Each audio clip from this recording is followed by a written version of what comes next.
नमस्कार, मैं दिगंबर सिंह और आप देख रहे हैं बिहारी खबर का ये खास शो बात खबरों की। बिहार के मोइनुलहक स्टेडियम में 500 बेड का कोविड केयर सेंटर बनाने की मांग।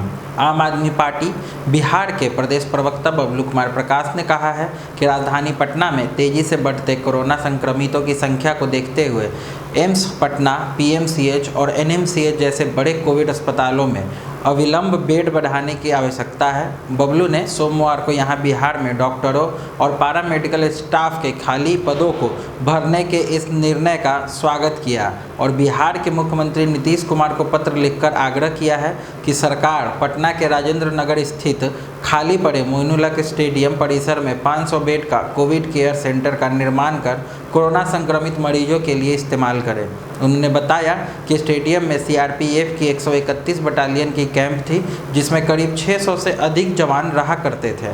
सीआरपीएफ कैंप को यहां से दूसरे जगह शिफ्ट कर दिया गया है और अब पूरा परिसर खाली हो चुका है, जिसका इस्तेमाल कोविड मरीजों के इलाज के लिए किया जा सकता है। बबलू ने पटना में ऑक्सीजन की सप्लाई बढ़ाई जाए क्योंकि सरकारी व निजी अस्पतालों को ऑक्सीजन की कमी का सामना करना पड़ रहा है। बिहार के मुजफ्फरपुर में 5 वेंटिलेटर के सहारे चल रहा है कोरोना महामारी का स्वास्थ्य सिस्टम। मुजफ्फरपुर जिले में जहां कोरोना संक्रमण बेकाबू है, दिन प्रतिदिन संक्रमण के आंकड़े नए रिकॉर्ड बना रहे हैं, वहीं जिले में मात्र 5 वेंटिलेटर सिस्टम है, वह भी जिले के एसकेएमसीएच अस्पताल में। यह बातें खुद जिला प्रशासन की तरफ से पुष्टि की गई है। वेंटिलेटर की कितनी व्यवस्था है अब तक जिले में, तो जिला सूचना एवं जनसंपर्क अधिकारी कमल सिंह ने एसकेएमसीएच अधीक्षक से बात कर मात्र 5 वेंटिलेटर होने की बात कही है। वहीं बात करें तो सरकारी आंकड़ों के अनुसार 190 मरीज ऑक्सीजन के सहारे भर्ती हैं एसकेएमसीएच में।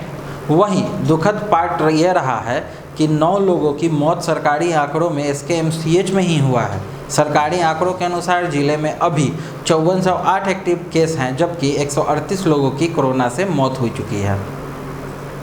मायावती ने की मोदी और योगी की तारीफ, कार्यकर्ताओं से कोरोना संकट में सहायता करने की अपील की है। देश कोरोना संकट से जूझ रहा है, वहीं उत्तर प्रदेश के अस्पतालों में बेड व ऑक्सीजन को लेकर बुरा हाल है। महामारी से निपटने के लिए मोदी व योगी सरकार द्वारा उठाए गए कदमों की तारीफ बहुजन समाज पार्टी यानी कि बसपा प्रमुख एवं पूर्व मुख्यमंत्री मायावती ने की है। मायावती ने सोमवार को ट्विटर के जरिए कहा कि केंद्र व उत्तर प्रदेश सरकार ने कोरोना पीड़ितों के इलाज के लिए तथा ऑक्सीजन व दवाई आदि की कमी को दूर करने के लिए जो भी जरूरी कदम उठाए हैं, यह अच्छी बात है। मायावती ने मांग की है कि मरीजों के इलाज के लिए सरकार द्वारा उठाए गए कदम जमीनी स्तर पर समय से लागू होने चाहिए। वहीं मायावती ने बसपा कार्यकर्ताओं से कोरोना संकट में सहायता करने की अपील की है। उन्होंने कहा कि पूरे देश में बसपा के लोग अपने आस पड़ोस में कोरोना पीड़ितों की अपने सामर्थ्य के हिसाब से उनकी हर स्तर पर इंसानियत के नाते मदद जरूर करें। उन्होंने कोरोना नियमों का भी सख्ती से अनुपालन करने की अपील की है। कोरोना संकट के बीच मंगलवार को सुबह दिल्ली पहुंचेगी पहली ऑक्सीजन एक्सप्रेस। कोरोना संकट के बीच मंगलवार को सुबह 5 बजे दिल्ली में पहली ऑक्सीजन एक्सप्रेस पहुंचेगी। यह ट्रेन 4 ऑक्सीजन टैंकर लेकर रविवार को रायगढ़ यानी कि छत्तीसगढ़ से दिल्ली के लिए रवाना हुई थी। प्रत्येक टैंकर की क्षमता 16 टन है। रेल मंत्रालय के प्रवक्ता ने सोमवार को बताया कि 4 टैंकरों में कुल 64.55 टन लिक्विड मेडिकल ऑक्सीजन है। रेलवे अपनी ओर से सेवा का इस्तेमाल कर छत्तीसगढ़ से रायगढ़ जिले में स्थित जिंदल इस्पात संयंत्र से 4 टैंकरों में लिक्विड मेडिकल ऑक्सीजन ला रही है। इस रोरो सेवा से माल और जरूरी सामान की आवाजाही बिना रुकावट के होती है। ट्रकों को सड़क मार्ग पर शहरों के बीच ट्रैफिक की भीड़ और सिग्नल आदि समस्याओं का सामना नहीं करना पड़ता है। रेलवे ने दिल्ली से ऑक्सीजन लेने के लिए टैंकर तैयार रखने को कहा है। उत्तर रेलवे ने इस काम के लिए असिस्टेंट डिविजनल मैनेजर को नोडल अधिकारी नामित किया है। रेलवे ने अंगुल, कलिंगनगर, राउरकेला और रायगढ़ से दिल्ली में ऑक्सीजन आपूर्ति की योजना बनाई है। उल्लेखनीय है कि दिल्ली में कोरोना मरीजों को अस्पताल में बेड और ऑक्सीजन जैसी कमी से जूझना पड़ रहा है। रविवार को दिल्ली में 22,933 कोरोना के नए मामले सामने आए हैं और 350 लोगों की मौत हुई है। आईपीएल में सबसे तेज 1000 रन बनाने वाले चौथे बल्लेबाज बने जॉनी ब्रेस्टो। सनराइजर्स हैदराबाद के बल्लेबाज जॉनी बेयरस्टो रविवार को इंडियन प्रीमियर लीग में सबसे तेज 1000 रन बनाने वाले चौथे खिलाड़ी बन गए हैं। बेयरस्टो ने दिल्ली कैपिटल्स के खिलाफ मैच में यह उपलब्धि हासिल की जब उन्होंने केवल 18 गेंदों पर 38 रन की तूफानी पारी खेली। अंग्रेजी बल्लेबाज ने इस मुकाम को हासिल करने के लिए 26 पारियां ली हैं। ऑस्ट्रेलियाई खिलाड़ी शॉन मार्श अभी भी सबसे तेज 1000 रन पूरे करने वाले बल्लेबाज हैं, जिन्होंने 21 पारियों में यह उपलब्धि हासिल की है। वेस्ट इंडीज के बल्लेबाज लेंडर सिमंस ने 23 पारी में इस सूची में दूसरे स्थान पर हैं, जबकि पूर्व ऑस्ट्रेलियाई क्रिकेटर मैथ्यू हेडन 25 पारी खेलकर तीसरे स्थान पर हैं।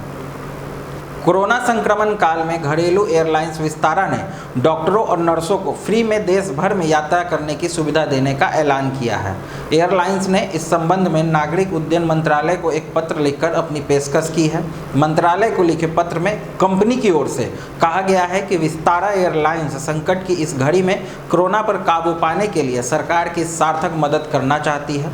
एयरलाइंस कोरोना के खिलाफ जारी जंग के दौरान सरकारी संगठनों और अस्पतालों को एयर लॉजिस्टिक सुविधा देने में सहायता करना चाहती है।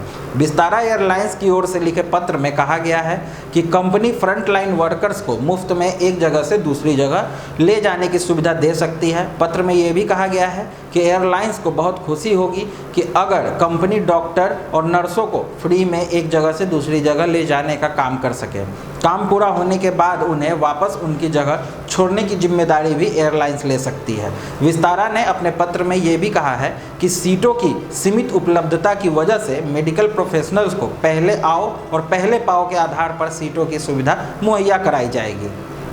इस संबंध में नागरिक उड्डयन मंत्रालय की संयुक्त सचिव उषा पादी ने एक ट्वीट कर विस्तारा एयरलाइंस की पेशकश की पुष्टि की है।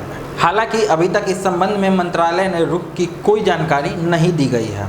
आगे की और ख़ास खबरों के लिए हमसे जुड़े रहें। बिहारी खबर के फेसबुक पेज और यूट्यूब चैनल को लाइक शेयर और सब्सक्राइब करना ना भूलें। धन्यवाद।